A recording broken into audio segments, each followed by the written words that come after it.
열매 맺, 열매를 맺고 싶다는 생각을 참 많이 했거든요. 어, 어떤 영역이든 복음은 배가 시켜서 열매를 맺고 싶고, 돈은 또 배가 시켜서 열매를 맺고 싶고, 관계도 풍성해지고 싶고, 이런 열매 맺는 삶을 참 많이 살고 싶다. 이렇게 하는데, 거기에서 제가 힌트가 얻어진 성경 구절이 누가복음 8장 15절 구절이에요.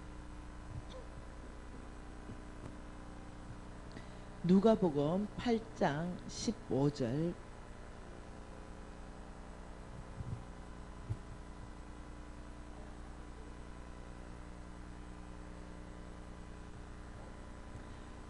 한 절 말씀 같이 한번 읽어볼까요? 누가복음 8장 15절.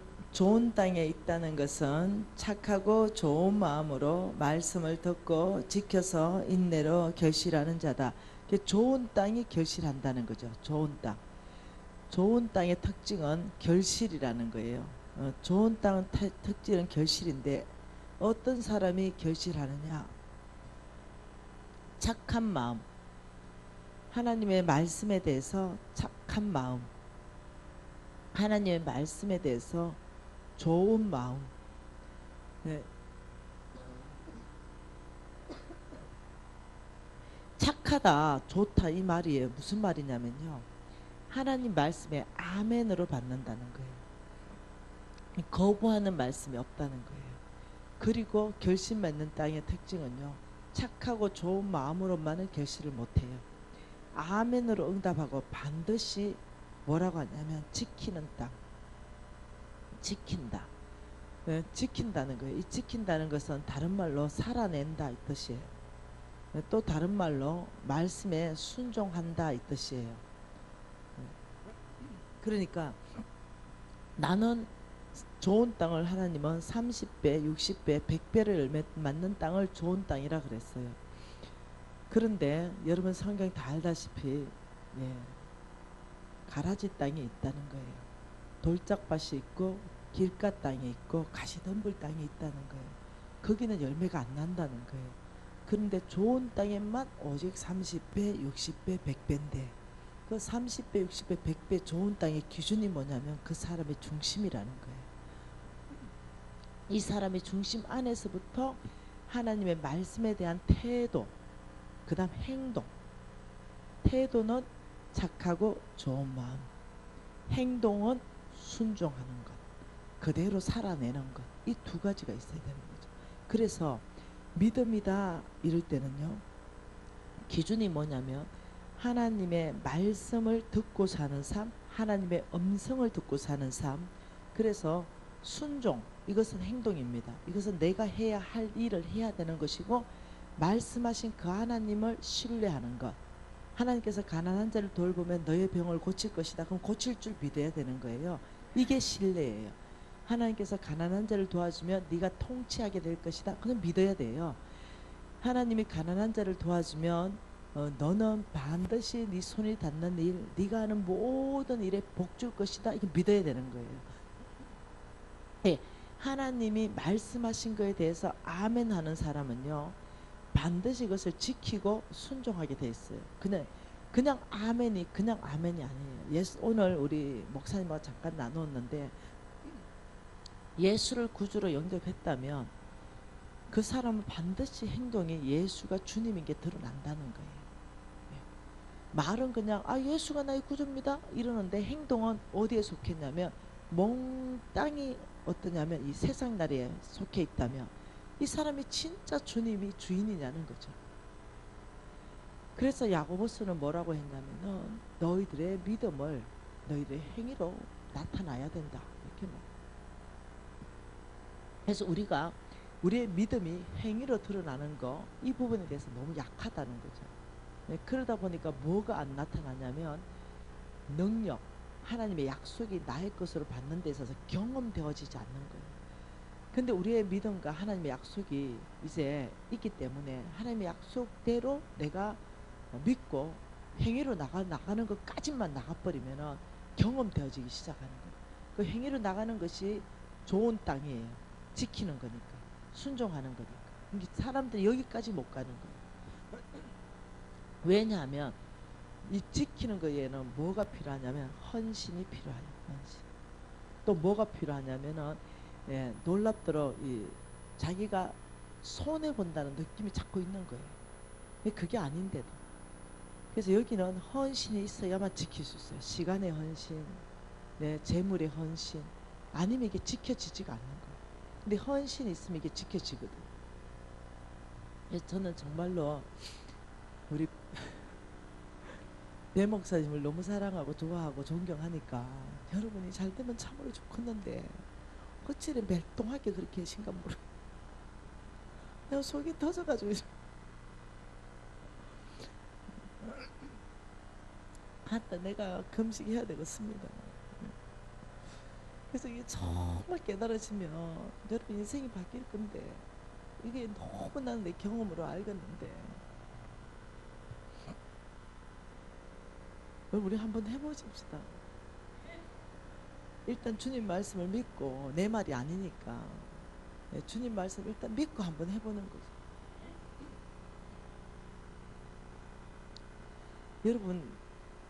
여러분이 누군지 이미 다 알고 있습니다.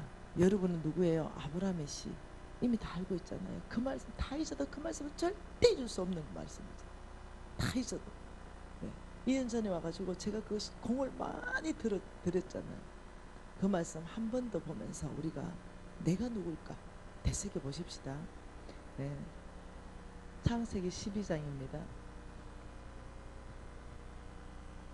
창세기 12장에 1, 2, 3절 같이 읽겠습니다. 여호와께서 아브람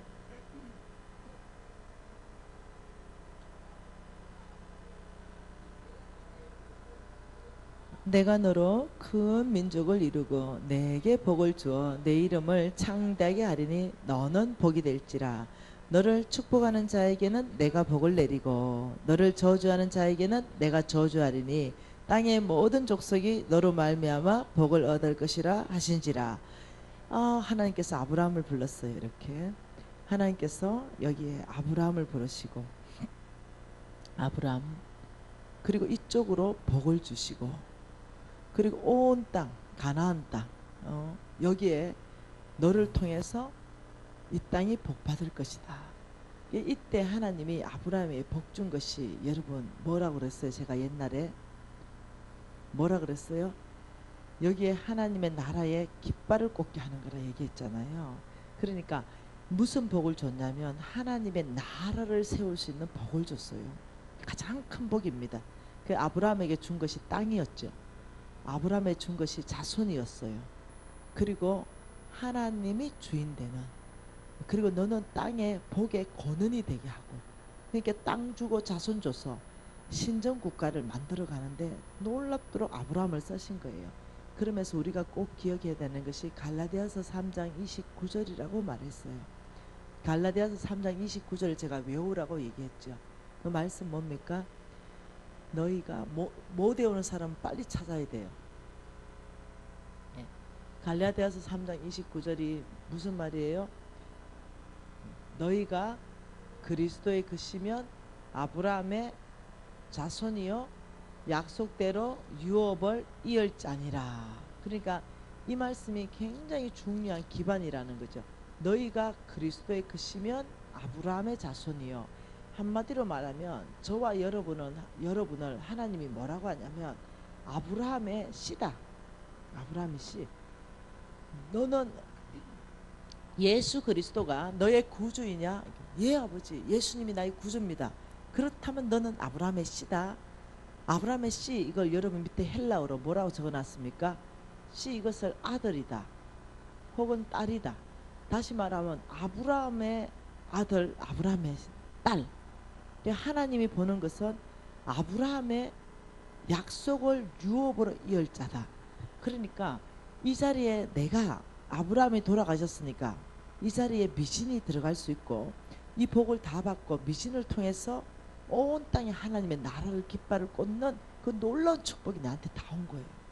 그러면서 뭐라고 말했냐면은 3장 7절에 믿음으로 말미암은 자가 아브라함의 자손인 줄 알지어다. 믿음으로 말미암은 자는 믿음 있는 아브라함과 함께 복을 받을 것이다. 너희들이 믿음으로 받으라는 거예요. 여러분 구원을 뭘로 받았습니까? 믿음으로 받았잖아요. 그렇듯이 아브라함의 씨의 축복도 믿음으로 받으면 되는 거예요. 그냥 아브라함을 복준다 이럴 때, 아브라함 너가 이 가나안 땅에 들어가서 하나님의 나라를 세울 것인데, 이 가나안 땅에 하나님의 나라를 세우기 위해서 필요한 거 있으면 다 구해라 이거거든요. 그러면 내가 다 주겠다, 이게 복이에요. 이 복이란 단어에 다 들어가 있는 거예요. 건강이 무너졌냐? 걱정하지 마라. 네가 하나님의 나라를 세우는데 네가 강건해야 된다. 나에게 건강을 구하라. 내가 너를 회복시킬 것이다. 이게 복 안에 들어가 있어요. 돈이 없느냐? 돈은 여호와께 속겠어요. 재물은 줄 것이다. 걱정하지 말아라. 하나님의 나라를 세우는데 무엇보다 돈이 필요한 거 안다. 걱정하지 말고 나한테 구해라. 이러거든. 이해를 해야 돼요. 하나님의 돈을 받으려면 하나님 방법으로 돈 쓸 연구를 해야 돼요. 아, 돈 오면서 빌딩 하나 사야 되겠다 이러지 마시고, 아, 주님이 돈 주시면서 신도시에 집이 아파트 하나 분양받아야 되겠다 이러지 마시고, 저거 받아놓으면 저 두 답을 될 것 같은데 이러지 마시고, 아, 하나님이 돈 주시면 어디에 교회 하나 세울까? 아, 하나님의 돈 주시면 어떻게 우리 담임 목사님 선교하는데 후원을 해드릴까? 아, 하나님이 돈 주시면 가난한 사람들 어떻게 도와줄까? 솔직하게 저 주님 앞에 부끄럽지 않는 게 하나 있어요. 그 고민만 한다는 거예요. 정말로. 아, 하나님이 감당 못할 돈을 줄 텐데 내가 어디 쓸까? 이거 내 혼자 그렇게 생각하는 거예요. 그 생각을 너무 많이 해가지고 하나님이 꿈을 다 꾸게 해줬어요. 최근에 지난주에 부산에서 집회를 했는데 내가 사업을 새로 시작하거든요. 그걸 놓고 지금 기도하고 있거든요. 그런데 내가 너무 그 고민을 많이 한 거죠. 아, 내가 사업을 시작하면 분명히 대박이 날 텐데, 아, 그 돈을 다 어떻게 쓰지? 내가 이렇게 고민이 너무 되는 거예요. 뭐 사업하면 안 될 건데 이 생각은 하나도 안 들어요. 네. 내가 사업하면 우리 주님이 엄청나게 대박을 줄 건데 그 돈을 어디에 써야지? 내가 혼자 고민하고 다 적어놨어요. 어디에 쓸 건지. 네. 그리고 꿈을 꿨어요. 난 그런 꿈 처음 꿔봤네. 내가 기도하고 있었어. 꿈에 우리 예수님 오셨어요. 그 날 부르시더라고요. 그래, 늘 봉투 하나를 주는 거예요, 나한테. 근데 내가 왜 예수님인지 알았냐면 그냥 꿈꿔보면 알아요. 그냥 예수님인지 자기가 알아. 내가 주님 이래 부르더라고요.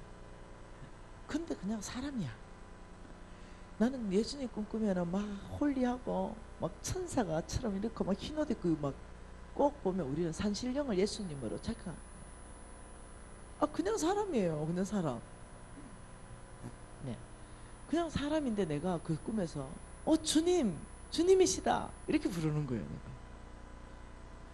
근데 뭐 남들은 뭐 꿈꾸면 얼굴도 안 보이고 광채가 난다는데, 아니요, 나는 그런 거 하나도 그냥 사람이에요. 네. 근데 내가 어머 주님이시다 너무 반가워 소리치는 거예요. 그분이 나한테 다가오더니 봉투 하나를 주더니 딸아 수고했다 이러시는 거예요. 그래서 내가 그 봉투를 가지고 딱 열었는데 2천억짜리 수표 하나가 딱 들어있는 거예요.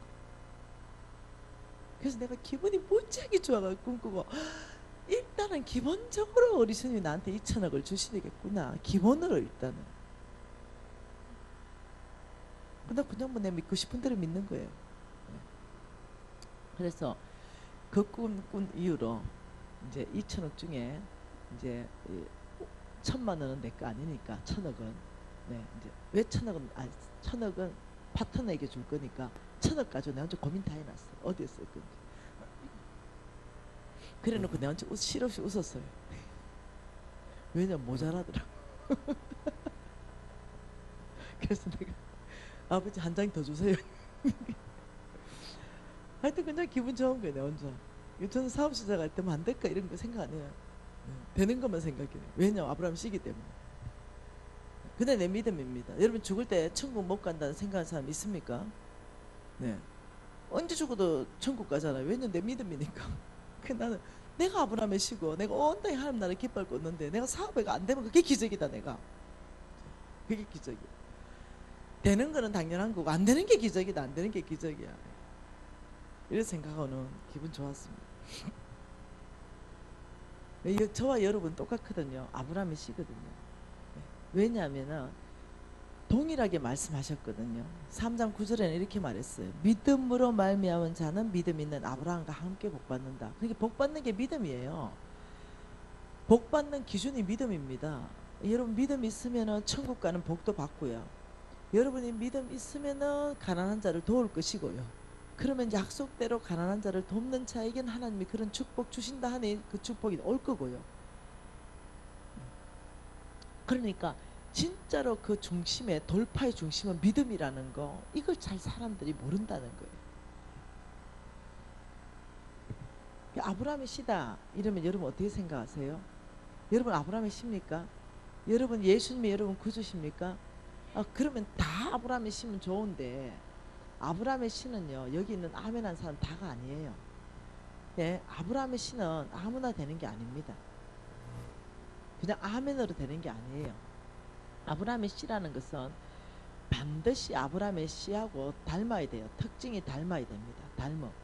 여러분 내 아들하고 내가 안 닮으면 너무 그거 이상하잖아요. 내가 애를 낳았는데 막 너무 안 닮았어요. 그러면 너무 황당하잖아요. 이게 병원에서 바뀌었나? 이럴 거 아니에요. 그러니까 씨라는 것은 실질적인 아들이란 뜻이고 딸이란 뜻이기 때문에 이게 닮아야 돼요. 무조건 닮아야 됩니다. 그러니까 여러분이 아브라함의 씨다. 믿음 일단 1차적으로 아브라함의 씨입니다. 아멘입니다. 이 대답 1차적 통과예요. 그러면 2차 통과를 해야 됩니다. 그 2차 통과는 뭐냐면 영적 DNA가 닮아야 돼요. 영적 DNA. 아브라함의 영의 아버지이기 때문에 나와 우리 육체로 난 우리 아들하고요. 나하고 닮았어요. 근데 너무 안 닮은 것 같아가지고 제가 닮은 데를 찾았어요. 기가 닮았어요. 기. 똑같이 생겼어요. 나하고. 아빠하고도 하도 안 닮은 것 같아서 찾아보니까 손이 닮았어요. 손. 똑같아요. 손이 두 사람. 어느 구석이라도 닮는 게 DNA 때문에 그래요. 어떤 사람은요 그런거리가 똑같아요. 아버지하고 아들이. 어떤 사람 목소리가 똑같고요. 어떤 사람 성격도 똑같아요. 그게 DNA예요. 저와 여러분이 아브라함의 영적 DNA가 나올 때 그때 아브라함의 씨로 하나님은 인정해 주시는 거예요. 저와 여러분이 아브라함의 DNA가 나오려면 아브라함은 삶의 DNA가 두 가지가 있고요. 아브라함의 영적 DNA가 두 가지가 있어요. 그 영적 DNA 그 첫 번째가 이 사람은 믿음의 사람이에요. 믿음 있는 아브라함과 함께 복받아요. 내일은 영적 DNA 두 번째를 공부하려고 그래요. 그러면 삶의 DNA. 그럼 우리가 어떤 라이프 스타일로 아브라함의 DNA 나와야 되는가? 이 두 가지가 또 있어요. 그걸 오늘 좀 보려고 그래요. 여러분 아브라함이 받은 축복은요 어마어마한 축복이거든요. 근데 성경 안에서는 너희가 그리스도의 것이면 너희가 예수를 주로 고백할 수만 있다면 너희가 아브라함의 씨요 약속대로 아브라함의 모든 축복을 유업을 이을자니라 상속자니라.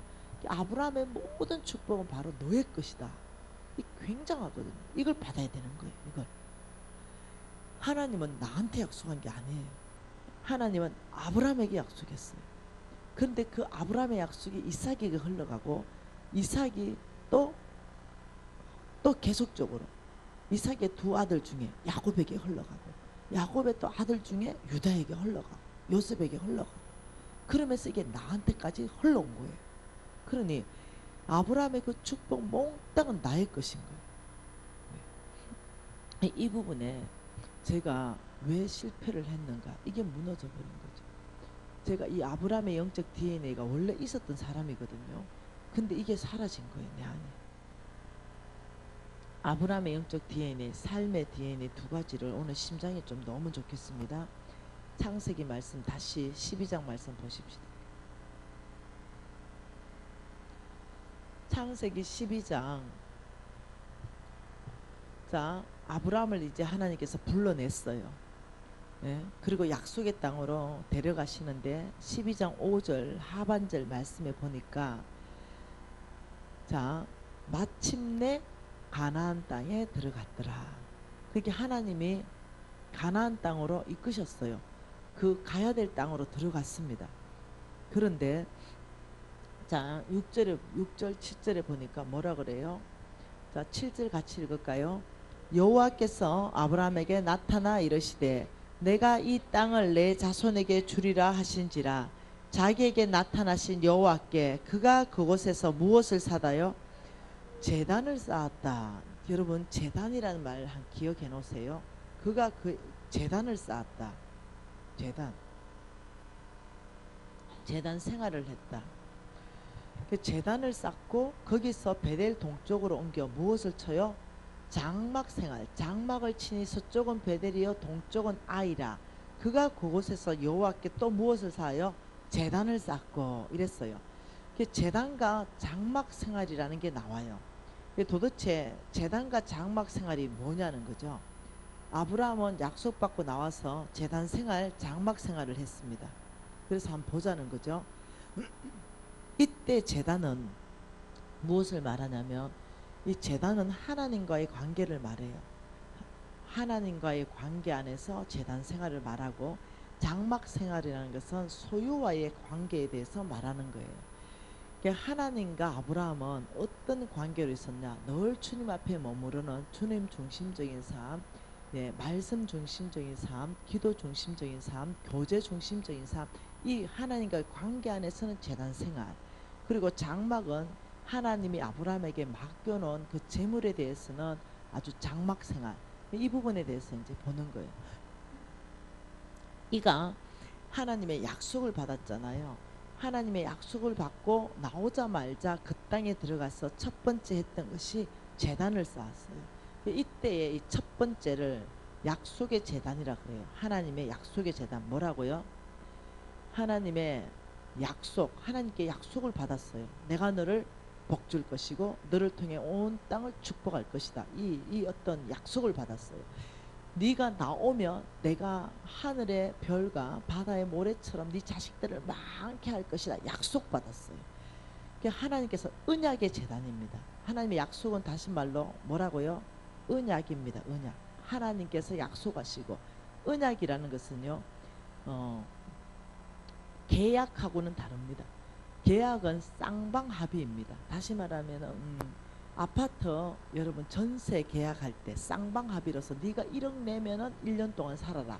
이건 계약입니다. 1억을 내야 1년을 살 수 있는 거. 쌍방으로 합의한 거. 근데 언약이라는 건 톱다운입니다. 너희하고 상관없이 내가 너를 복 줄 것이다. 이건 언약이에요. 네. 언약의 특징은요 유언적입니다. 네. 그러니까 이것은 언약의 제단이다. 이럴 수 있습니다. 약속의 하나님의 약속의 제단이다. 그런데 약속받고 아브라함이 실패를 합니다. 네. 그래서 저는 아브라함이 좋습니다. 완벽했으면은 그냥 따라가려면 가랑이가 찢어져 버릴 것 같은데. 근데 아브라함이 실수하는데 10절에 뭐라냐면 그 땅에 기근이 들었다. 배고팠다는 거죠. 기근이 들어서 먹을 게 없는 거죠. 그러니까 애굽에 거류하라고 내려갔다. 애굽 가지 말라 그랬는데 갔어요. 그게 먹을 게 있으니까. 약속받고 기근 들었다 하더라도 거기서 쇼부를 봐야 되는데 하나님하고 하나님이 여기 불렀는데 군가 죽이겠어요? 내 뜻으로 온 것도 아니고 하나님이 가라 해서 왔는데 거기서 죽겠냐고요. 그러면 그 땅에서 아버지 약속받은 언약 백성 아브라함 기억 좀 하십시오. 내가 이 땅에서 굶어 죽게 생겼으니 아버지 나를 돌보십시오. 이러면 되는데 환경 따라가 버렸어요. 그 믿음을 저버리고 환경 따라가서 먹을 것 많은 애굽에 가니까 이제 문제가 터져 버렸어요. 왜요? 사라가 너무나 아름답거든요. 그러니까 13절에 원하건대 그대는 나의 누이라고 하라. 그러면 그대로 말미암아 내가 안전하고 목숨을 그대로 말미암아 보존하리라. 그 땅에 가서 마누라가 너무 아름다우니까 예, 마누라를 했다가는 그 마누라를 뺏어가고 날 죽일 것 같으니까 그러지 말고 근데 오빠라 좀 불러주라. 그냥 치졸한 거죠. 치사하고. 그러니까 또 사라는 오빠 이랬어요. 또 그러다 보니까 애굽에 있는 병사한테 네 들켜버린 거죠. 그게 14절에 애굽 사람들이 그 여인의 심히 아리따움을 보고 너무너무 아름다운 거죠. 그러니까 왕한테 바로 앞에 가서 얘기를 했어요. 뭐라고 얘기했냐면 무지무지하게 아름다운 이 사람이 있는데 아브라함의 동생입니다. 여동생. 그럼 내가 장가 들겠다. 이래가지고 이제 시집 보내는 거예요. 그러면서 16절에 이에 바로가 그로 말미암아 아브라함을 후대함으로 아브라함이 양과 소와 노비와 암수 나귀 낙타를 얻었다. 마누라 시집 보내면서 재산을 뭐 가득 챙겼어요. 어째 생각해요? 이 재산 한가득 챙겨가지고 아브라함은 이제 마누라를 시집 보냈습니다. 그런데 하나님께서 난리가 났습니다. 꿈에 나타나가지고. 그러니까 할 수 없이 하룻밤 자보지도 못하고 아브라함에게 돌려보냈습니다. 네. 그러니까 네, 아브라함이 얼마나 실패감이 들었겠어요. 그렇지. 믿음으로 내가 갔는데 내가 믿음이 이것밖에 안 되고 마누라를 팔아먹는다니 얼마나 내가 참 치사하고 참 쪼잔하고 참 볼품없다. 다시 가자. 보따리 쌌어요. 우리 다시 올라가자. 이래가 이제 보따리 싸 올라왔거든요. 그래서 13절에 보세요. 13절에 아브라함에게 가축과 은과 금이 풍부하였다. 이거 어디서 얻은지 알겠죠? 그러면서 자 13절이 중요합니다. 3절 같이 읽을까요? 그가 네게부에서부터 길을 떠나 베델에 이르며 베델과 아이 사이 곧 어디에 장막 쳤던 곳? 전에 장막 쳤던 곳에 왔다. 그리고 4절에는요. 그가 처음으로 제단을 쌓은 곳 거기서 여호와의 이름을 불렀다. 이렇게 말했어요. 근데 아브라함은 실수했는데 이때의 제단은 두 번째 제단인데요. 회개의 제단입니다. 뭐라고요? 다시 돌아와서 주님, 그러니까 우리가 너무 실패감에 사로잡히면요. 주님 앞에 돌아와야 되는데 세상으로 가버리는 거죠. 내가 무슨 염치로 주님 앞에 가노? 이래가지고 너무 심각한 죄를 저버리면은 주님 앞에 오는 것이 아니라 자꾸 세상으로 빠진다는 거예요. 거긴 답이 없는데 말입니다. 근데 아브라함은 그런 심각한 실수를 하고 다시 전에 제단 쌓았던 그곳에 와서 전에 제단 쌓은 그곳에서 여호와의 이름을 불렀더라. 그러면서 주님, 제가 실수했습니다. 제가 믿음에 실패했습니다. 아버지, 제가 다시는 그런 실수하고 실패하지 않고 싶습니다. 이랬죠. 근데 30년 후에 똑같은 실수 또 합니다. 그럼에도 불구하고 하나님은 아브라함을 챙깁니다. 네. 여러분 여기서 우리가 위로받으십시다. 내가 믿음으로 사는데 실패했다 하더라도 실수했다 하더라도 내가 다시 하나님께 돌아오기만 하면 하나님은 두 팔 벌리고 나를 용서하신다. 세상으로 가지 말라는 거예요. 하나님께 다시 돌아와서 회개의 제단을 쌓으면서 그때 하나님께서 놀라운 비전을 또 주십니다. 한번 보십시오. 그 땅이 그들이 동구하기에 넉넉하지 않아서 여러분 알다시피 네, 가축이 너무 많아가 목자들이 사오니까 자 8절에 아브라함이 롯에게 이르되 우리는 한 친족이니 너나 나나 내 목자나 내 목자나 서로 다투게 하지 말자. 내 앞에 온 땅에 있으니 너는 나를 떠나가라. 네가 자하면 내가 우하고 네가 우하면 나를 자할 것이다. 이랬어요. 그러면서 롯이 떠나갔지요. 이 롯이 떠나고 나니까 놀라운 일이 발생합니다. 14절에 볼까요? 롯이 아브라함을 떠난 후에 여호와께서 아브라함에게 이르시되 너는 눈을 들어 너 있는 곳에서 북쪽과 남쪽과 그리고 동쪽과 서쪽을 바라보라. 보이는 땅을 내가 너와 내 자손에게 주리니 영원히 이르리라. 그리고 18절에 이에 아브라함이 장막을 옮겨 헤브론에 있는 마므리 숲풀에 거주서 거기서 모여 여호와를 위하여 또 제단을 쌓았더라. 아브라함은 항상 재단 생활이 항상 최우선적인 삶이었어요. 이때 재단 쌓은 것은 하나님이 무엇을 줬어요? 이때 재단은 비전의 재단이에요. 비전. 하나님께서 비전을 주셨어요. 그 비전이 뭐냐면 아브라함 동서남북을 바라봐라. 너의 비전만큼 바라봐라. 네가 바라보는 만큼 줄 것이고 그 땅을 네가 종과 행으로 다녀봐라. 그게 뭐냐면은 너의 비전을 확장하라는 거예요. 네가 바라보는 만큼 네가 다니는 만큼 그 땅에 하나님의 나라를 세울 수 있도록 너를 쓸 것이다. 그 아브라함은 그 비전을 하나님이 비전을 다 보여주니 아브라함은 얼만큼 바라봤겠어요. 그리고는 아브라함은 하나님 앞에 또 제단을 쌓으면서 아버지 제가 가나안 온 땅 동서남북 전체를 바라보겠습니다. 이 땅을 저에게 주셔서 하나님의 나라를 세울 수 있게 하십시오. 이렇게 안 했겠어요.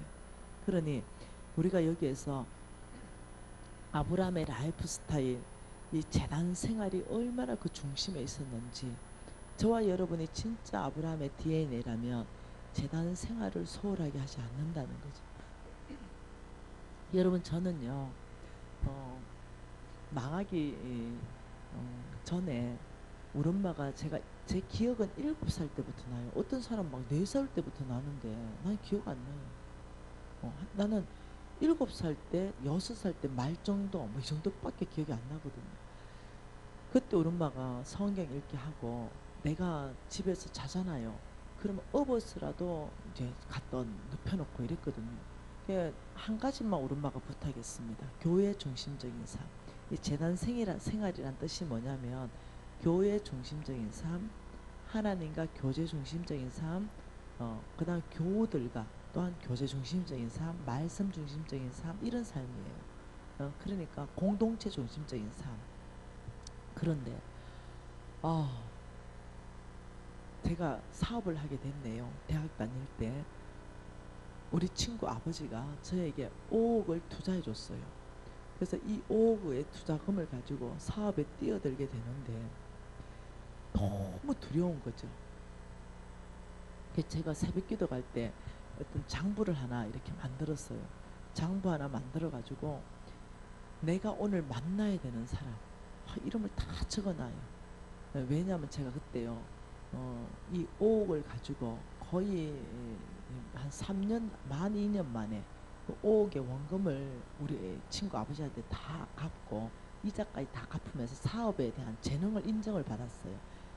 그러니까 나한테 무역을 할 수 있도록 밀어주셨어요. 그래서 제가 무역을 하게 되었죠. 무역을 하는데 이 무역은 큰 거예요. 돈이 그냥 매덕이 들어가는 게 아니에요. 그러니까 작은 무역이 아니라 대한민국 전체 상대로 무역을 하고 이랬어요. 그러니까 이 한번 물건 들어오면 어마어마하게 들어오고 이랬어요. 그러니까 이 돈이 잘못했다가는 이게 뭐 돈이 그냥 100억 단위가 날아가게 생긴 거예요. 그러니 겁이 나고 두려워서 이 장부 하나 만들어가 이름 다 적어놓고 나는 20대인데 나를 상대하는 사람은 50대인 거예요. 그리고 60대인 거예요. 그러니까 가급적 내가 존경하는 장로님들하고 하고 혹은 장로님이 아닌 지역은 어쩔 수 없어서 일반 사람들하고 이러는 거예요. 그럼 내가 이제 기도 노트에 다 이렇게 적어가지고는 아침에 갑니다. 그 주님 앞에 주님 홍길동이라는 사람 오늘 만나야 되는데 아버지 내가 그때는요 물건을 밀어준다 이랬습니다. 지금처럼 현찰을 가지고 하는 게 아니고 거래하는 게 아니고 물건을 한 3억 원어치 깔아줘야 돼요. 그럼 깔아주면 그 사람들이 팔아서 수금을 해주는 거예요. 그러니까 물건 한번 들어가면 3억인데 잘못 계약하면 3억 다 날아가는 거죠. 이렇게 10개만 잘못 계약하면 30억이 날아가요. 그렇기 때문에 계약을 너무 잘해야 되는 거죠. 그럼 나는 하나님 오늘 홍길동이라는 사람 만나는데 누구예요? 이 사람 어때요? 이 사람 잘해요 못해요? 너무 모르니까. 근데 놀랍죠. 내가 애기였던 거예요. 그때 애기. 하나님은 그 수준에 맞게끔 알아듣도록 얘기해 주시는 것 같아요. 지나서 보니까. 하나님 음성 듣는 것도 모르고 아무것도 모르는 그냥 애기요. 그래서 하나님 저 겁나는데 이 사람 만나서 어떻게 해요? 이러면 놀랍죠. 내 머릿속에 하나님을 내가 전적으로 의지했거든요. 그러니까 하나님 날 보호하시는 거예요. 제가 정직했었고 그러니까 하나님이 막 그림을 또 올려주고 색깔을 막 기억나게 하고 단어를 막 기억나게 하시는 거예요. 이게 황금색, 배가, 무지개 막 이런 생각이 나면 그걸 옆에 막 적는 거예요 내가. 그리고 어떤 홍길동 기도하면은 손실, 검은색, 불안 이런 단어들이 막 생각나면 그걸 또 막 적는 거예요. 그래가지고 그걸 들고 이제 그 사람 만나면 뭐 황금색 배가 열매 이런 거 적힌 사람한테는 내가 마문을 열어요. 그리고 좀 더 적극적으로 대화를 해서 계약을 하는 거예요. 근데 불안, 손실, 검정색 이런 게 적힌 사람은 이 사람이 천하 없이 나를 꼬셔도 안 넘어가는 거예요. 내가 사장님 알겠습니다. 다음에 한 번 더 만나지요. 절대로 계약 쓰는 법이 없어요. 한 번도 쓴 적이 없어요. 근데 놀랍죠. 한 건도 제가 실패 안 했습니다. 그렇게 해서. 네. 계약하는 것마다 성공했어요. 근데 그러다 보니까 무역을 하니까 바이어들이 들어왔습니다. 그 바이어들하고 만나는데 그때 우리 장로님하고 이제 내 파트너십이 장로님인데 시간이 막 7시에 수요 예배 가야 되는데 막 미팅이 안 끝나는 거 막 짜증 나는 거. 그 장로님 수요 예배 가야 되는데 미팅 좀 빨리 끝내달라고 이러니까 내가 태산같이 장로님들을 존경하는데 이 장로님이 김 사장 이렇게 중요하고 급한 일이 있을 때는 한 번쯤 수요 예배 안 가도 돼 이러는 거. 내가 깜짝 놀랐어. 저는 우리 엄마한테 거의 세뇌를 받은 게 뭐냐면 장로님은 하나님이 기름 부은 종이다. 그렇기 때문에 존경하되 담임 목사님으로 존경해라. 이렇게 세뇌를 받았어요. 그래서 고추 농사 지을 때도 우리 엄마 제일 첫 열매 빨간 잎은 다음에서 이거는 목사님 거다. 두 번째 노란 잎은 다음에서 이건 장로님 거다. 그 우리 어머니 맨날 나를 장로석에 앉혔어요. 그러면서 니는 두 가지 삶밖에 없다. 주의 종 목사 되든지 장로 되라. 이렇게 말했어요. 그래서 내 목표가 장로님이었어요. 그 목표를 이번에 이루었습니다. 그래서 우리 엄마는 딱 두 가지. 한쪽으로는 장로님 돼서 담임 목사님 잘 보필해서 교회를 견고하게 세우는 거. 한쪽 아니면 주의 종길 가라. 어중간한 삶이 없었어요. 그 내 안에 장로님이라는 것은 다른 사람하고 좀 다릅니다. 태산같이 존경하는 그 마음이 내 안에 있는데 그 장로님이 말씀하시길 이래 바쁠 때는 한 번쯤 수요예배 빠질 수 있다 이러니까 어머 그때 우리 엄마 집사였거든요. 장로님이 말씀하시는데 당연히 아멘이죠. 그게 성경 말씀으로 들리는 거죠. 아멘 이러고 안 갔어요. 그 미팅을 다 했죠. 검요철화 때도 그런 일이 또 발생하고 막 이렇게 계속적으로 이제 발생하기 시작하는 거예요. 왜냐 무역이 잘 됐으니까. 그럼 뭐 수요 예배도 못 가고 검요철화도 못 가고 이제 새벽기도 가려니까 점점 집에 늦게 들어가니까 눈이 안 떠지는 거예요. 어느 날 내가 생각할 때는 그래도 수요 예배와 검요철화가 제일 중요한 것 같은데 매일 있는 새벽기도는 그것보다 좀 덜 중요해 보이는데 월수금 이틀에 한 번씩 새벽기도 가야 되겠다 이래 생각하고 여러분 그래서 계획을 세우니까 안 가게 되대요. 영 푹 자게 되대요. 그래가 이제 새벽기도 졸업했어요. 수요 예배 졸업했어요. 검요철학 졸업하게 됐어요. 여러분 제가 뭐가 무너져요? 재단 생활이 무너지는 게 보입니까? 저의 재단 생활이 무너지는 게 보여요? 그런데 문제는 내 손에 들고 있는 장부가 사라진 거죠. 왜? 주님 앞에 머무르지 않으니까. 그러니까 이미 나는 그때 교만해지기 시작했어요. 뭐 수요예배 안 가도 무역만 잘 되네. 저는요 그거 안 가면요 망하는 줄 알았어요. 우리 엄마가 그렇게 가르쳐가지고 무슨 검요철 안 나고 새벽기도 안 나고도 뭐 너무 잘 되네. 안 되는 거 하나도 없네. 그러니까 잘 되니까 뭐 하나도 안 어려운 거죠. 이미 이제 저는 성장했어요. 그 사이에 이제 무역가가 돼 가는 거예요. 이제 이미 저는 그때 벌써 정치인들하고 이제 얘기하기 시작하고 이미 이제 제가 사업가로서의 이제 이름을 날리기 시작하는 거죠. 그리고 이제 이 사람들한테 이제 귀를 기울이는 거죠. 장부가 없으니까 근데 20대 여사장을 50대 남자와 60대 남자가 어떻게 했겠어요? 예수 안 믿는 사람들 속이기가 너무 쉬운 거예요. 나는 이제 장부가 없으니까 그 사람들 말만 전적으로 듣는 거예요. 그래서 이 사람이 날 속이나 안 속이나 내 육감으로 내가 이제 알아내고 계약하든지 말든지 해야 되는 거죠. 근데 이 사람들이 아예 사기꾼들이었던 거죠. 아예 그냥 속이는데 아예 전문가들이었어요. 아, 그리고 그 사람들하고 교제하고 하면서 계약서 쓰고 이러면서 넘어가기 시작했어요. 그러면서 김 사장이 필요하면 언제든지 얘기해. 내 돈 융통해 줄게. 뭐 10억 정도는 쉽게 융통할 수 있으니까. 이러면서 막 얘기하는데 그리고 그 사장님 그렇게 또 할 수 있는 것 같아. 그 보이는 거죠. 항상 사업은 돈이 뭐 많이 부도나서 망하는 게 아니야. 이 3억 없어가지고 그거 못 막을 때 그렇게 부도나는 거야. 아, 김 사장 10억 정도는 내가 그냥 보내줄 테니까 걱정하지 말고 돈 없을 때는 나한테 얘기해. 이러니까 얼마나 또 든든한 지원권이 생겨요. 그리고 그런 얘기를 많이 했어요. 그 나가 신뢰가 확 형성된 거죠. 예. 그리고는 김 사장 너 이거 어음 들어온다. 5억만 좀 보낼래? 이러는데 아무것도 아니죠. 나는 이미 신뢰가 확 형성됐으니까 어음 맞고 돈 돌려줄게. 그 돈 줬어요. 근데 진짜 돌려주는 거야. 와, 그러면서 그 5억만 돌려주는 게 아니에요. 5억의 이자까지 돌려주는 거예요. 와, 신시한 사람. 와, 정말 좋은 사람. 이래 된 거죠.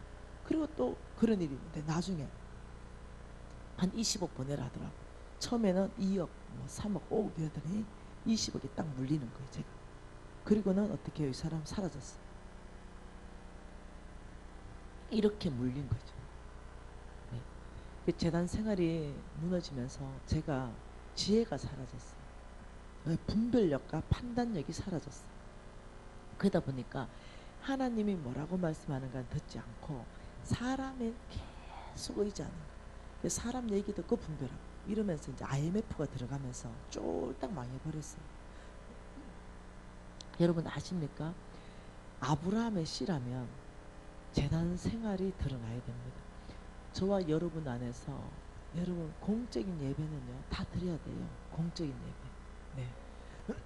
주일 예배 오전 예배만 드리고 사라지는 사람들이 있어요.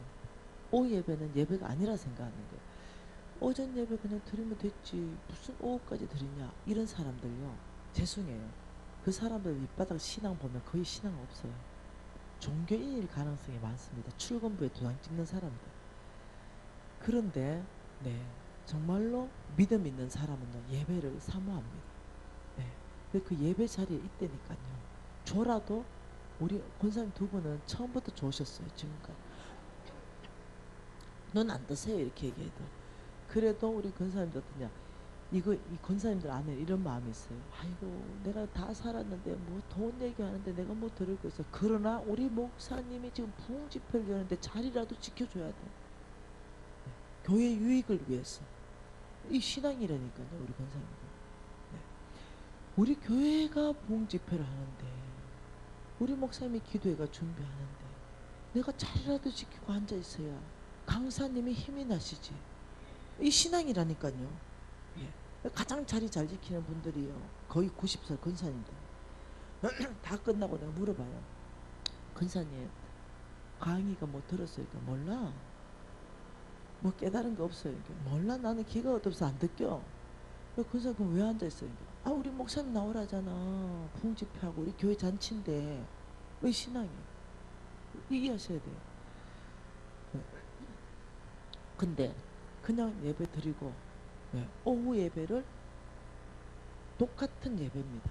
하나님 앞에 드리는 수요 예배, 금요철학 똑같은 하나님 앞에 드린 예배예요. 근데 놀랍죠? 주일 예배만 예배라고 생각하는 거죠. 그리고 사라져버려요. 주일날 딱 한 번 예배 드리는 사람들. 정말 내가 크리스찬인가 종교인인가 한번 깊이 한번 고민해봐야 된다. 여러분 교회는요 오후 예배에 담임 목사님 말씀이 거의 한 70% 정도 성도가 나온다 그래요. 출석교인이 주일 오전 예배에 70%. 깜짝 놀랐어요. 왜 그런지 아십니까? 대형 교회는요 주일 오전 예배에 오후 예배에 나오는 게 10% 안 돼요. 우리 교회는요 내가 섬기는 교회는요 오후 예배나 몇 프로가 나오냐면 90%. 내가 그 10%는 자르려고 생각하고 있습니다. 다른 교회를 가버려라. 믿음의 공동체를 만들어야지. 그렇게 이기적으로 신앙생활 안 된다. 이럴 정도. 네가 복 받으려면 일단 네부터 신앙생활 똑바로 복을 받지. 복 받게 해주고 싶은데 근데 저는 이게 무너진 거죠. 하나님 엄청 그 몇 년 동안 재단 생활이 무너졌는데 아무 일을 안 하지 않는 거죠. 사업은 더 확장되고 더 잘 되는 것처럼 보이고. 내가 예를 들어서 여러분 골프 치러 가는데 주일 예배를 한번 빠졌어요. 대예배를 한번 빠지고 골프 치러 갔는데 발을 접질러 가지고 기부스했어요. 다시 안 빠져요. 그런데 골프 치러 갔는데 주일 예배 빠지고 갔는데 그날 골프가 너무 잘 되는 거예요. 네. 근데 뭔가 내한테 뭐 오면 주님이 싫어하나 이러면서 안 갈 텐데 너무 잘 되고 사업도 잘 되고 이게 저주라니까. 내가 재단 생활이 다 무너졌는데 사업이 잘 되고 건강하고 남편도 잘 되고 자녀도 잘 된다. 이게 저주라니까. 재단 생활이 다 무너졌는데 뭔가 잘 되는 거 이거 위험의 신호입니다. 위험의 신호. 이걸 감지하셔야 됩니다. 곧 5년 후에 닥칠 위험의 신호입니다. 제가 그게 이제 다 무너졌네요. 쫄딱 망했네요. 그러면서 제가 다시 재단 생활이 회복되었다. 하나님이 진짜 원하는 것은 너와 나의 교제입니다. 돈 주는 게 아닙니다. 하나님이 정말 원하는 것은 교제입니다. 교제. 그 교제가 뭐냐면 예배요. 그 교제가 뭐냐면 말씀 읽는 거요. 그 교제는 기도입니다. 저는 왜 망했냐 이거를 첫 번째 원인을 꼽는 것이 교만. 나의 교만. 하나님 없이도 잘할 수 있는 것. 나의 교만이 재단 생활을 무너뜨린 거예요. 여러분 교만한 사람은 재단 생활에 갈망함이 없습니다. 왜냐하면 하나님 없어도 잘 살 수 있기 때문에. 그래서 저는 여러분이 정말로 무너졌다면 재단 생활이 회복되어야 된다고 믿고 있습니다. 모든 공적인 예배 최우선적으로 여러분 참석하는 거 여러분 이것이 주님께서 가장 원하는 삶이다. 여러분 우리가 오래 살 거라고 착각하지 마십시오. 오늘 밤 죽을 수도 있고 내일 죽을 수도 있습니다. 내 친구는 20대에 부산대학교 다녔습니다. 근데 이 친구가 전화 왔는데 미신아 머리 아파. 빨리 병원 가봐. 내 병원 갔다 전화할게 하고 병원 갔습니다. 근데 그 다음날 죽었다고 연락받았어요. 이유가 뭐냐면 급성 뇌수막염. 그래서 두통이 왔는데 죽었어요. 그러니 하나님이 언제 부를지 모르는 거예요. 그래서 우리는 항상 오늘이라도 주님을 부르면 갈 준비를 하고 살아야 됩니다. 그렇다면 그 갈 준비 중에 가장 그 우선적 안에 있는 것이 재단 생활입니다. 하나님과 교제하는 생활. 저는 여러분 교회가 정말로 이 부분에 대해서 잘하고 있어서 너무 기쁩니다. 근데 조금 더 힘을 내서 좀 더 잘하시면 좋겠다 이런 생각이 있어요. 제가 이것을 이제 이해하게 됐어요. 돈줄이에요. 돈줄. 지금 내가 얘기하는 다 얘기는 재물이 풀어지는 거하고 연관이 다 있습니다. 하나님이 재단 생활이 무너진 사람한테 하나님의 그 큰 불을 붓는 경우가 없습니다. 왜? 만몬에 장악되기 때문에. 재단 생활이 무너졌다. 이거는 하나님과 교제가 끊어졌다는 거예요. 그런데 하나님이 그 큰 재물을 부어주면 바로 만몬이 장악합니다. 재단 생활이 무너지지 않아야 그 큰 재물을 하나님 뜻대로 쓸 수 있고 관리할 수 있죠. 근데 관리를 못하기 때문에 재단 생활이 무너지고는 하나님이 그 큰 불을 안 붓습니다. 내 힘으로 좀 큰 불을 가지고 있을 수는 있어요. 그러나 마지막에는 끝납니다. 안 쌓입니다. 저는 제 인생의 실패가 첫째가 이 재단 생활이 무너졌지만 다시 한번 성공의 계기로 발을 딛는 데서 재단 생활의 회복부터 출발했어요. 그러면서 제가 깨달은 게 하나 있습니다. 그게 뭐냐면 히브리스 말씀. 여러분 히브리스 말씀 이 히브리스 말씀을 들으면서 제가 이제 깨달은 거죠. 그 깨달은 게 뭐냐면 히브리서 13절입니다. 히브리서 13절 같이 한번 읽어볼게요. 하나님이 히브리서 6장 13절 죄송해요. 6장 13절 한 절 같이 있습니다. 하나님이 아브라함에게 약속하실 때를 가리켜 맹세할 자가 자기보다 더 큰 이가 없으므로 자기를 가리켜 맹세하여 이러시되 내가 반드시 너에게 복주고 복주며 너를 번성하게 하고 번성하게 하리라 하셨더니 이렇게 말했어요. 이 말씀이 지금 무슨 말씀이냐면 이 말씀입니다. 아브라함을 불러가지고 내가 너를 축복하리라, 내가 너를 강건하게 하리라, 이 모든 거 내가 너를 이게 이 재물도 하나님 나라를 세울 때 필요하다면 부어주리라, 이 모든 게 다 합한 게 복이거든요. 이 복 주겠다 아브라함을 부를 때 잘 보세요. 하나님이 아브라함에게 약속하실 때 이게 창세기 12장 1, 2, 3절 사건 그때 맹세 뭔가 우리 맹세하잖아요. 맹세할 때는 뭔가를 더 큰 걸 가지고 맹세하는데 맹세할 자가 하나님 자기보다 더 큰 이가 없으므로 왜? 그분만이 전능자이기 때문에 자기 이름을 가리켜서 맹세했다. 이 맹세는 뭐냐면요. 하나님 자신입니다. 하나님 자신. 하나님 자신의 이름을 걸고 맹세하여 이르시되 반드시 복주고 복주며 번성하게 하고 번성하게 하리라. 그러니까 이 창세기 12장 아브라함에게 걸린 이것은 하나님의 자신을 보증으로 세워서 맹세했어요. 그러니 하나님은 거짓말하지 없으시고 하나님은 능력이 있으시고 그러니 이게 보통 약속이 아니에요. 이 약속은 뭐냐면 반드시 이루어지는 약속이에요. 제가 이걸 딱 읽고 성경 전체가 꿰뚫면서 내가 이해가 됐어요. 내가 앞으로 어떻게 될 건지 내 믿음만 확정하면 내 삶이 어떻게 될 건지 다 보이는 거죠. 그때가 제가 어떤 일이 있었냐면 너무 가난하고 배고팠을 때 너무 그래서 친구한테 제가 이 쌀을 꾸러 갈 때 근데 쌀 한 대 안 주는 그 친구들 그래서 굉장히 어려울 때였어요. 여러분 우리 애가 그때 초등학교도 들어가지 않은 애였거든요. 근데 걔가 굶고 있었어요. 엄마 배고파 이럴 때 여러분 제가요 엄마 배고파 이러는데 설탕물을 타줬어요. 아무것도 없어서. 여러분 내가 굶는 건 괜찮은데 애가 굶을 때는요 그건 고통이에요. 부모로서는 가장 큰 고통입니다. 그런데 뭐 아무것도 없으니까 그 좀 남아있는 그 설탕물을 먹이면서 제가 너무 비참한 거예요.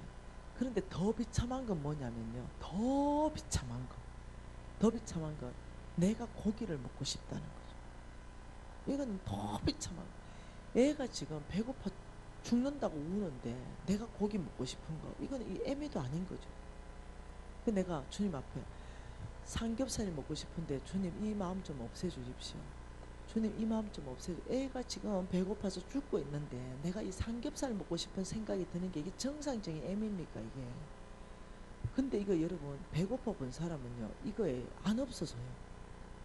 일주일 지났는데 안 없어지는 거예요. 애는 굶는데 나는 삼겹살 먹는 거 그래 애 데리고 다니면서 얻어 먹이는데 근데 나는 삼겹살 먹고 싶은 게 이게 안 없어지는 거예요. 근데 어느 날 하나님이 말씀하셨어요. 여러분 하나님의 재물은 어디에 있는지 아십니까? 하나님의 재물은 이 땅에 없습니다. 하나님의 재물은 보이지 않는 세계에 있고 약속이라는 형태로 있어요. 하나님의 재물은 어떤 형태로 있다고요? 약속이라는 형태로 있어요. 그러니까 하나님이 약속하셨죠. 무슨 약속이었냐면 먹을 것, 입을 것, 마실 것. 이거 약속을 뭐라 했어요? 먼저 그의 나라와 그의 의를 구하는 사람에게 다 주겠다 약속했어요. 이렇듯이 먹을 것, 입을 것, 마실 것이 이 땅에 있는 것이 아니라 하늘나라에 있어요. 너희들 이 땅에서 살아야 되는 삶은 먼저 그 나라와 그 의를 구하면 이 말이 뭔 말입니까? 먼저 너가 먹을 그거 허리띠 졸라매고 좀 떼서 먼저 하나님의 나라와 의 가난한 자한테 주라면 주는 거 이게 그 나라와 그 의를 구하는 삶이에요. 하나님이 말씀한 거에 대한 명령에 대해서 순종하는 삶. 내 복음 전하는 거, 이게 먼저 그 나라와 그 의를 구하는 거죠. 하나님 말씀한 거에 대해 순종하는 삶을 말하는 거예요. 그러니 그렇게 너희들이 먼저 하나님 말씀에 순종하고 순복하는 삶을 산다면 먹을 거 입을 거 마실 것은 나에게서부터 주어질 거다. 걱정하지 마라. 하나님의 모든 재물은 약속이라는 형태로 있는데, 그날 제가 아버지 삼겹살 주세요, 삼겹살, 아니 먹고 싶은 마음을 싹 없애주세요 이랬는데, 그날 삼겹살을 주신 것이 신명기 말씀이에요.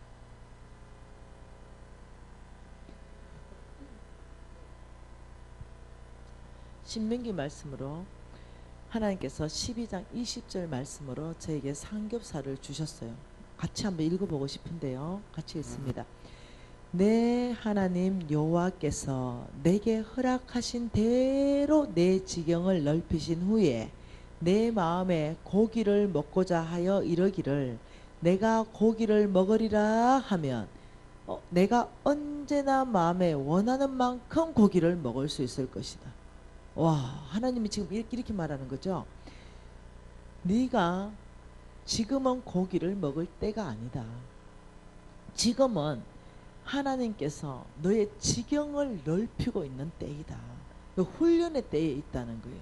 그런데 하나님이 너의 지경, 너의 비전을 넓히고 있다는 거예요. 지금 너의 지경을 넓히신 후에 네가 마음에 이르기를 고기 먹고자 하면 언제나 마음에 원하는 만큼 먹을 것이다. 약속으로 고기를 주시는데 지금은 질려서 못 먹어요.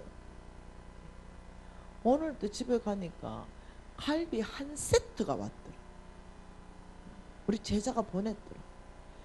그만큼 이제는 고기가 쌓여서 질릴 정도로 하나님 보내주시는 거예요.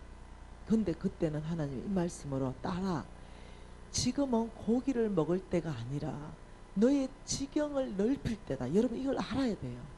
지금의 때가 어느 때인지. 하나님은 지금 고기 주고 싶어 하지 않고 오히려 너의 비전을 확장하고 싶다. 그러면서 이거 중요한 말씀, 내 하나님 여호와께서 미진이 너에게 허락하신 대로 지경을 넓히신 후에, 이게 하나님이 허락하신 대로 이 땅 안에서 하나님이 미진에게 얼마만큼 허락했냐, 이게 또 중요한 거죠. 그래 보니까 나 아브라함의 씨잖아요. 창세기 12장 13장 보니까 아브라함에게 이렇게 말했잖아요. 너가 동서남북 바라보는 만큼 줄 것이다. 너가 종과 행으로 다니는 만큼 줄 것이다. 그러니까 하나님이 나에게, 아브라함의 씨에게 허락하신 것은 제한이 없다. 네가 바라볼 수 있는 만큼 바라봐라, 이건 거예요.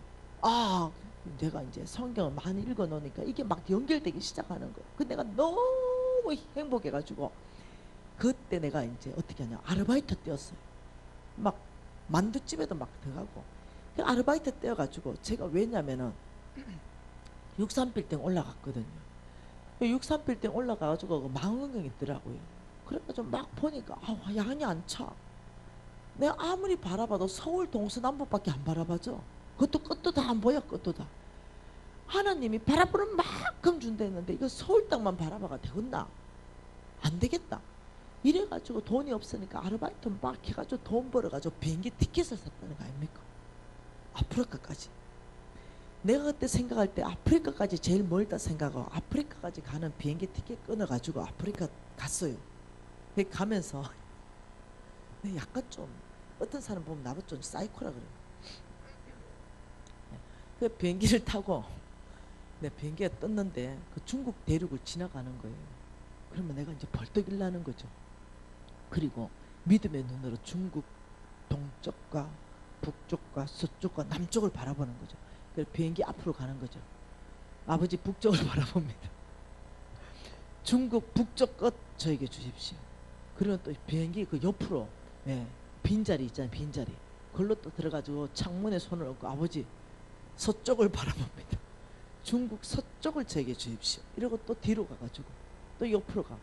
이러니까 남들 다 자고 있는데 내 혼자 벌떡 일어나가지고 나는 심각했다니까요. 믿음의 행위. 그래가 또 좀 이제 궁뎅이 붙이고 앉아있다가 중국 접수해sun 깨로, 그리고 이제 또 날아가면 또 다른 나라 나오면 또 벌떡 일나요. 그래가지고 또 가고, 아까 전에 끼리끼스탄 선교사님 오셨대요. 손 들어보세요. 가버렸나? 아, 저 계시네. 내 키르기스탄 갔죠, 그죠? 그딴 짓을 하니 하나님 나를 키르기스탄까지 보내는 거예요. 네. 그리고 아프리카까지 이제 떨어져 가지고 톡톡이 하나 빌려가. 야, 네 갈 수 있는데 끝까지 한번 가봐. 내가 이제 들고 타고 온데 돌아다니는 거죠. 그리고 내가 아버지 아프리카 땅까지 아버지 나의 땅으로 주십시오. 이건 뭐냐? 영향력을 확대하겠다는 거예요. 나를 통해서 아프리카 땅까지 하나님 나라를 세우겠다는 거죠. 네, 그리고 돌아와서 15년 동안 아무 일도 없었더라. 네. 아무 일도 없었더라. 네. 근데 그때 동안 나의 영적 근육을 하나님 만들어 가시고, 네, 하나님은 네, 다른 사람을 준비시켜서 내 사업을 준비시키셨던 거예요. 네. 그리고 내가 이제 바뀌기 시작하고 내 믿음이 확장되기 시작하고 이러니까 때에 딱 맞춰서 놀랍도록 중국에 내 왕의 재정이 중국어로 번역이 됐어요. 네. 중국어로 번역된데 이것이 공안에서 눈을 감겨가지고 네, 정식 허가 출판으로 번역됐어요. 목사님 이런 일 없잖아요. 그래가지고 중국에 지금 책이 들어가고 있어요. 놀랍도록 아프리카까지 전국에 전 세계의 140개국에 우리 영양제가 들어가고 있어요. 그리고 하나님께서는요, 예, 원래는요 사하라, 서부 아프리카 사하라까지 가가지고 모로타니아 가서 복음 전했다니까. 거기까지 갔어도 말씀 전하게 하고 말씀을 심게 하시는 거예요. 여러분 내년에는요 저기 파라과이까지 가요. 남미. 네. 그리고 알래스카 갑니다. 하나님이 전 세계를 나의 무대로 바꿔놓으셨어요. 그리고 전 세계 안에서부터 강의 요청을 오게 하셨어요. 나의 하나님의 말씀 복음 전할 수 있는 이 영향력을 전 세계 무대로 확대시켜 버린 거예요. 그리고 가난한 나라에는 우리 영양제가 다 들어가서 그들을 섬기게 하고, 제가 했는 거라고는 믿음의 행위밖에 없어요. 네. 저는 근데 믿어지는 거예요.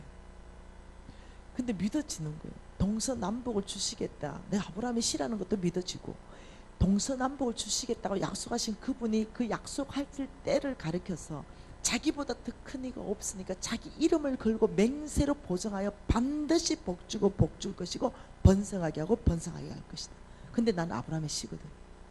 근데 이것을 네가 그리스도의 것이라면 아브라함의 씨요, 약속대로 유업을 이을 자니라. 아브라함에게 약속한 모든 약속이 상속으로 나에게 주어졌다는 거, 이거 믿는 거.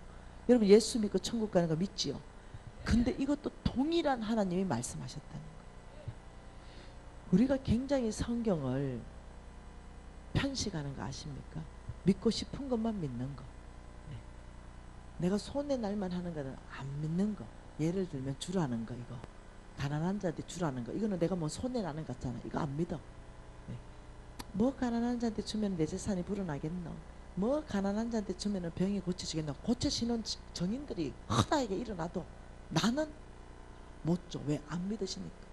근데 예수 믿고 천국 가는 거 돈 안 들잖아. 이건 또 다 믿어. 이건 다 믿어. 믿고 싶은 성경 구절만 믿고 통째로 안 믿어. 네. 하나님은요 심판하겠다면 심판하십니다. 하나님 공의로우신 분입니다. 네.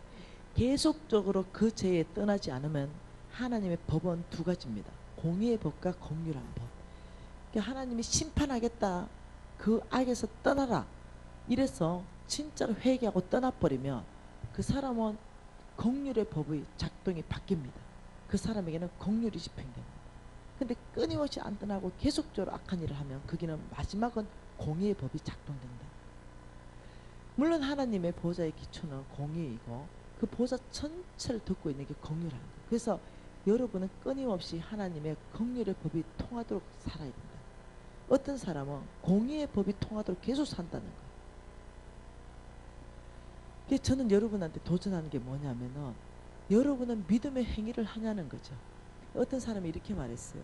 왜 유독 미진 간사님만 그렇게 하나님을 만나는 경험이 많습니까? 이래요. 여러분 제가요 올해 4월 달에 2억 1천만원, 2억 1천만원 2번 플로잉 받았어요. 하나님이 어느 누구를 찾아갔어요. 그리고 말했대요. 미진간사 아들이 장가 가는데 미진간사 아들의 전세금을 줘라. 네가 2억 1천만원이다. 이래가지고 실제로 2억 1천만원이 통장으로 입금됐다니까.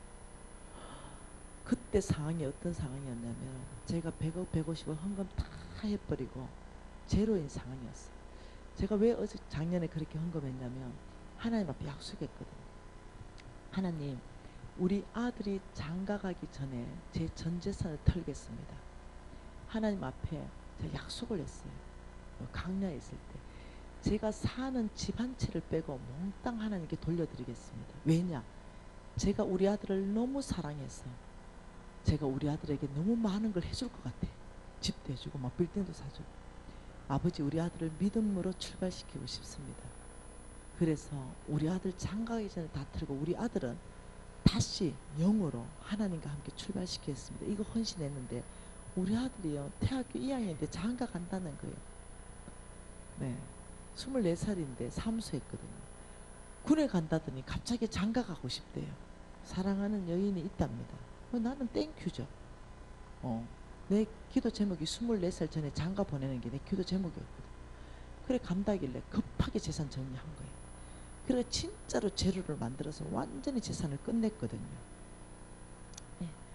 그래서 지금 이 자리에 이 간증을 이 간증이 터졌는 그 자리에 있은 사람들이 있다니까요. 우리 아들의 집값이 2억 4천이었어요. 그런데 우리 이명숙 간사가 DC를 1,000만 원을 받아왔어요. 그래서 2억 3천이에요. 이게 전세로 얻어야 되는데 15평인데 내가 돈 없다. 월세로 한번 해봐라. 2천에 월 60만 원이라는 거죠. 그래서 제가 이제 돈을 다 주님께 돌려드리고 그 사이에 2천만 원을 벌었어요. 그래서 우리 유진이한테 2천만 원을 주면서 너 2천만 원 가지고 집 없고 다 장가 가라 이러니까 어머니 너무 고맙대. 2천만 원 주셨어. 2천만 원 했는데 우리 할머니, 우리 외할머니, 유진이 외할머니가 200만 원을 또 준 거예요. 그러니까 얘가 200만 원 가지고 중고로 그 집 살림살이를 전체를 다 산 거예요. 중고로 몽땅 중고로. 그래서 15평 전체 다 채워놓은 거예요. 근데 그때 집주인이 전화 와가지고 딸이 시집 간다고 2천에 월 60원 월세를 전세로 바꿔달라는 거예요. 그러니까 2천 있으니까 얼마가 필요합니까? 2억 1천이 딱 필요했거든. 그래서 내 기도 노트에 적었어요. 제가 너무 슬퍼가지고 2억 1천이 없어가 너무 슬퍼가지고 그래서 내가 기도 노트에 이렇게 적었습니다. 이거 보이는가 모르겠다. 내 13기 기도 제목. 아버지 유진이 집 문제 전 필요자금 2억 1천만 원 주세요. 보이나요? 이게 제 기도 노트였어요. 그리고 하나님만 알아요. 간절하게 기도했어요. 아무도에게 말한 적이 없습니다. 아버지 저 2억 1천만 원 필요해요. 아버지 우리 유진이 쫓겨나게 생겼어요. 아버지 2억 1천만 원 주세요. 그런데 놀랍도록 하나님이 어떤 내 유튜브 제자였던 그 제자가 또 학생으로 또 왔죠. 전혀 모르는데 하나님이 이 부부에게 너의 안정감이 무엇이냐 이러니까 자기들한테 있는 돈 4억이 안정감이었던 거예요. 그래서 정말 하나님이 나의 안정감입니다 이랬는데 실질적으로 깊이 들어가 보니까 자기들에게 있는 4억 이것이 자기들의 안정감이었다. 이걸 이제 알게 된 거예요. 그러니까 하나님이 꼭 아브라함에게 마지막 그 이삭을 달라 한 심정으로 너의 4억을 나에게 가져오라 이런 거예요. 그 이들이 고민하다가 우리의 주인은 하나님이니 이 4억을 주님께 돌려드리겠습니다. 이러고 여기에 부인이 기도하고 여기 남편이 따로따로 기도하기로 결정하고 우리가 하나님 음성 듣고 이 4억을 하나님께 돌려드리자. 어디로 돌려드리다 하든지 선교지에 보내든 교회에다 보내든. 그리고 이 부인이 하나님의 음성을 듣는데 이래 듣습니다. 너는 2억 1천만 원을 유진 형제에게 주라. 유진이 우리 아들이거든. 이 음성을 들은 거. 근데 남편은 그때 학생이었는데 소그룹 간사 이름이 뭐였냐면 이억천이에요. 그러니까 기도만 하면은 이억천 간사, 이억천 간사 이렇게 생각이 나는 거죠. 남편은 그래서 이억천을 적은 거예요. 이억천 간사. 아, 이억천 간사에게 4억을 주라는 말인가? 이렇게 생각하는 거죠. 하나님, 이억천 간사에게 얼마를 줄까요? 이러니까 유진이에게 이렇게 말합니다. 그러니까 이억천 간사에게 유진이를 주라고요? 이상하잖아요. 그래가 이제 기도 노트를 둘이 맞춘 거예요. 이억천 유진이가 공통적으로 나와서 아, 이 이억천이 이 이억천을 말씀하셨구나 해서 유진이에게 이억천을 준 거예요. 그런데 아, 진짜 기쁘더라. 돈을 받았어가 아니라 하나님이 나를 보고 계시다는 거. 그래서 내가 그 기도 노트를 그 형제한테 보여줬어요. 그 누가 더 기뻤겠어요? 이 형제가 기절해 버려 펑펑 우는 거. 어떻게 내가 하나님의 음성을 이렇게 정확하게 잘 들을 수 있나, 여기에 감동해가지고. 근데 우리 유진이한테 2억천을 줬죠. 우리 유진이한테 제가 얘기했습니다. 유진아, 사실은 요만조만 해가지고 하나님이 이렇게 2억천을 줬다, 전세를 해라 이랬더니 엄마 너무 감동스럽습니다. 엄마는 이미 기도 제목에 응답받았고 저한테 이미 2억천이 왔습니다. 그 하나님께 저는 이 2억천을 어떻게 쓰기를 원하시는지 다시 묻고 싶습니다. 그게 묻는 거. 근데 우리 유진이가 음성을 들었어요. 그 2억천을 어느 사람에게 다 주라.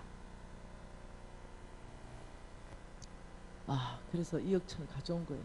엄마, 하나님은 이 자매에게 2억천을 주라 했습니다. 그래서 내가 그 2억천 불렁이한 사람한테 전화했어요. 당신은 우리 유진이한테 주라 했지만 우리 유진이가 기도하고 다른 사람의, 유진이가 축복의 통로고 다른 사람한테 주라 합니다. 유진이는 방을 뺀다고 합니다. 다른 집을 얻는다고 합니다. 이렇게 이미 유진이에게 간 거는 유진이 돈이니 유진이가 알아서 결정하면 됩니다. 이렇게 성숙한 반응을 하는 거예요. 다른 사람 같으면 난리 나겠죠. 근데 아니에요. 하나님 음성에 순종하고 하나님이 가장 선한 길로 그 2억천 불렁이한 사람들이 보통 성숙한 사람이 아니에요. 그런데 그 사람도 귀하고 우리 아들도 귀한 거예요. 그걸 홀로 보내더라. 여러분, 하나님 살아계십니까? 여러분, 하나님을 경험해야 되는 거예요. 이렇게 그 언제 너가 너 말씀대로 살았고 미신아, 너가 필요할 때는 내가 반드시 너에게 내가 힘이 되어 줄 것이고 내가 줄 것이다. 하나님이 내가 진짜 필요할 때는 항상 주셨습니다. 이번에도 4월 달에 결혼했는데 4월 21일 날 크게 하나님을 경험했죠. 이 2억천 사건 때문에. 네. 너무 감사해요. 여러분, 믿음으로 사는 걸 두려워하지 마십시오. 우리 하나님은 살아계시고 우리 하나님은 지금도 여러분을 주목하고 계시는 거죠. 엘리야의 하나님, 엘리야의 하나님, 까마귀를 보내시는 엘리야의 하나님 어디 갔습니까? 말하지 마세요. 하나님 이렇게 말하죠. 나의 엘리야들이 어디를 갔느냐. 믿음으로 사는 사람, 나의 엘리야. 나의 엘리야만 있다면 나는 오늘날도 초자연적으로 까마귀를 보내는 여호와다. 우리는 늘 그러죠. 내 환경 안에서만 엘리야의 하나님 살아계십니까? 엘리야의 하나님 어디 갔습니까? 그러죠. 근데 우리 하나님은 아니요. 나의 엘리야들이 있어야 내가 까마귀를 보낼 것이 아니냐. 하나님은 오늘도 믿음으로 사는 사람, 오늘도 하나님께 올인하는 사람, 오늘도 하나님의 말씀이라면 아버지 내가 목숨 바치겠습니다 이러는 사람, 그 사람은 절대로 궁핍하지 않을 것입니다. 여러분, 또 궁핍 좀 하면 어떻습니까? 네. 하나님의 음성을 따라가는데 우리 예수 그리스도는 어떻게 뭐 부자로 살았겠습니까? 옷 한 벌로 살지 않았겠습니까? 이것이 주의 길이라면 부정직한 돈을 버는 것보다는 정직한 재물을 적게 얻는 것, 좀 궁핍하더라도 내가 이 길을 가겠다, 정녕 그 길이 살 길이요, 이 길은 망하는 길이라고 했어요. 주님을 따라가는데 부정직한 거 다 제거하면서 정직하고 가는데 그게 좀 돈이 적게 벌리면 그거 어떻습니까? 그것이 하나님을 영화롭게 하는 삶이고 그것이 예수와 십자가를 같이 지는 삶이고 좀 덜 먹으면 어떻습니까? 예, 좀 여러분 좀 작은 집에 좀 살면 어떻습니까? 그 길이 하나님이 원하는 길이고 그 길이 주께서 정말 이끌어가는 길이라면 너희들이 대로로 가지 말고 좁은 길로 가라. 대로로 가는 길은 사람은 많을 거예요. 그러나 그 좁은 길을 선택해서 가는 사람은 많지 않을 거예요. 저는 정말 좁은 길을 선택하는 삶 살기 원해요. 여러분 이제까지 그 선택해 왔습니다. 그 여러분에게도 도전하는 것은 정말로 예수 그리스도와 고난도 같이 받고 영광도 같이 받아야 되지 않겠습니까? 그런데 고난은 싫고 영광만 원하면 안 된다는 거예요. 우리 하나님께서 축복할 수 있는 나의 엘리야, 지금도 우리 하나님은 절규하시죠. 온 땅을 살펴보면서 나의 엘리야들만 있다면 내가 나의 능력으로 역사할 수 있을 터인데, 믿음 가운데 역사할 수 있을 터인데, 이 나의 엘리야들이 없는 이 땅을 바라보면서 하나님의 눈물이 안 보이십니까? 늘 내 문제에 빠져서 나 하나 문제를 해결하기 위해서, 내가 잘 살기 위해서 여기에 다 올인되어 있다면, 여러분 우리 이제 아무리 오래 살아도 30년 이상 못 살아요. 네, 오래 살아야 30년입니다. 아니면 5년 될 수도 있고 2년 될 수도 있어요. 그때 하나님 앞에 설 때 내가 큰 거 안 해도 괜찮아요. 교회 안 지어도 괜찮습니다. 눈에 보이는 어떤 거 하지 않아도 돼요. 단지 아버지가 말씀하신 그 말에 순종하기 위해서 내가 최선을 다했습니다. 저는 그것이 상급이라고 봅니다. 하나님 앞에 서서 떳떳하게 뭔가 큰 거, 폼나는 거 이런 게 아니라, 주님 말씀하신 거 이거 제가 그 말씀대로 살기 위해서 내 모든 선택을 말씀의 기반 안에 제가 살았습니다. 그렇다면 주님이 뭐라 하겠어요? 착하고 충성된 종이라고 말하면서 나의 즐거움에 참여하라고 하시거든요. 여러분 사람들이 너무 많이 폼나는 걸 따라가는 거죠. 너무 교회 짓는 거 따라가고, 남들이 교회 10개 지었다니까 10개 지어야 멋있나 보다. 아니요. 우리 하나님은 언제 그거 원하셨습니까? 우리 하나님은 순종이 제사보다 좋다 했습니다. 우리 하나님은 이 말씀대로 너희들이 순종하는 삶, 나는 그거면 족하다. 부정직한 거 청산하라면 정직하게 가기 시작하는 거, 빚지지 말라 하면 더 이상 욕심을 버리고 빚을 정말 허리띠 쫄라매면서 갚아가기 시작하는 거. 여러분 기도하십시다. 그리고 우리 하나님 앞에 정말 하나님의 심장을 좀 여러분 느끼시면 좋을 것 같아요. 우리 하나님이 진짜 원하는 거, 누가 믿음으로 사는가, 이 말씀 앞에 누가 아멘으로 나가는가, 여기에 여러분 좀 헌신하면 좋을 것 같아요. 이번에 남은 생에, 이 남은 생에 아버지 제가 믿음으로 살겠습니다. 아버지 제가 좁은 길로 가겠습니다. 아버지 제가 주님의 영광만 바라보는 것이 아니라 아버지 그 십자가에 아버지 그 고난도 함께 받겠습니다. 여러분 그 좁은 길로 가면 고통스러워요. 예, 부정직하게 하면 돈 많지만 정직하게 하면 돈 팍 줄어드는 거 고통스럽거든요. 그렇지만 그걸 선택할 때 종래에 너희들에게 장관 재물이 될 것이다. 여러분 하나님 우리에게 가장 좋은 걸 선택시켜 주시는 거거든요. 우리 이 시간에 하나님 다시 한번 믿음으로 사는 거 결단합니다. 우리 주님 앞에 결단하고 싶습니다. 통성으로 기도하시겠습니다. 하나님 아버지, 주님, 아버지의 마음을 이식받기를 원합니다. 아버지 우리의 마음을 이식시켜 주십시오. 아버지 하나님의 마음을 우리에게 이식시켜 주십시오. 가난한 자를 바라보는 그 하나님의 눈, 하나님의 심장을 우리에게 주십시오. 온 땅 안에 잃어버린 영혼을 향한 아버지의 마음, 아버지 이것을 이식시켜 주십시오. 아버지 주님이 찾으시는 아버지 그 엘리야, 아버지 그 엘리야 되기를 원합니다. 아버지 우리가 뭔가를 계속적으로 받는 것이 아니라 하나님이 예수 그리스도의 십자가의 고난에 아버지 그걸 함께 아버지 십자가를 지는 고난의 길, 아버지 좁은 길, 아버지 그 길을 가기를 원합니다. 남겨진 자 되기를 원합니다. 아버지 정말로 작은 자 되기를 원합니다. 아버지 저를 통하여 아버지 이방의 빛을 삼기를 원합니다. 아버지 정말 아버지 우리가 이방의 빛이 되기를 원합니다. 우리를 보고 예수를 알기를 원하고 우리를 보고 하나님이 누군지를 알기를 원합니다. 우리를 통하여 하나님의 성품이 드러나기를 원합니다. 아버지 우리 가운데 다시 한번 믿음으로 사는 것, 아버지 다시 한번 주님의 말씀에 순복하는 것, 아버지 십자가의 고난을 피하지 않고 함께 아버지 그 십자가를 지는 삶, 아버지 그 삶을 살기를 원합니다.